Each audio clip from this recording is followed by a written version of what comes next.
I got hired to paint a mural, and you're gonna come with me. For this project, I'll be primarily using Montana brand spray paint because of its high pigmentation, its stellar reputation for long-lasting murals, and I just love the vibrancy of this paint. For a project this size, it's so important to label and organize all of your paint before you get to the job site. You will end up saving a tremendous amount of time if you're able to do this step indoors in consistent lighting, because all of these colors look different in the sun. First day was just about making sure that all of the colors fit together and look good on the actual wall. This step can be quite nerve-wracking because sometimes the colors look a lot different than the website. After testing all of the colors, we wrapped up the first day and decided we would come back the following evening. The worst part about painting a mural in August in Utah is how blistering hot it can be.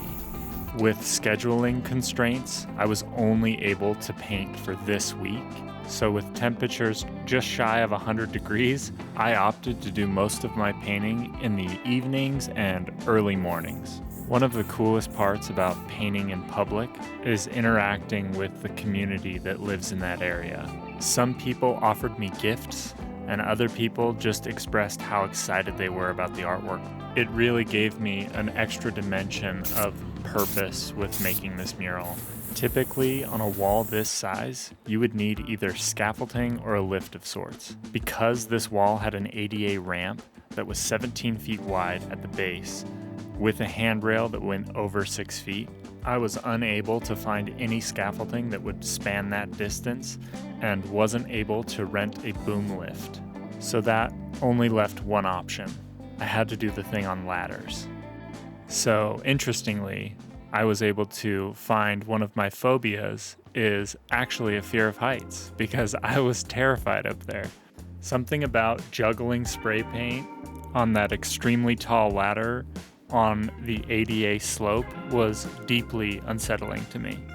But fortunately, my best friend, Mr. Sunshine, decided they would fly to Utah just to help me safely paint this mural.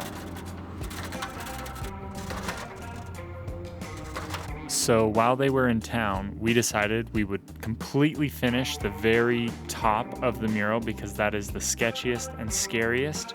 That's why the top of the mural looks completely finished and the lower half is still in progress. I had to hold myself back from using too much color. The overall vibe of the mural demanded a more subdued look, so I ended up reining in some of the more colorful highlights. And based on the subject matter and the overall tone of a mammoth, I'm glad that I did. I actually ended up lining this project with a different brand of spray paint. It's called Flame Blue. It's a low pressure spray can. And I paired it with the Montana brand Skinny Cap Aerosol Art cap. And I gotta give it up to this cap, this combo in general. It was absolutely the MVP of this entire mural. The amount of can control that I was able to achieve with this combo was next level. I honestly couldn't be happier with how this mural turned out. If you're interested in seeing it in person, it's on 1700 South Main Street in Salt Lake City, Utah, on a bar called Big Willie's. And before I forget, one of the most important steps, it's to pay your people. And you want to make sure that they show up to the job site on time and that they don't bark at strangers. This is a quick time lapse of the design process for this piece. I designed a few different concepts for this wall and actually ended up coming in around 15 hours and 24 minutes in drawing time.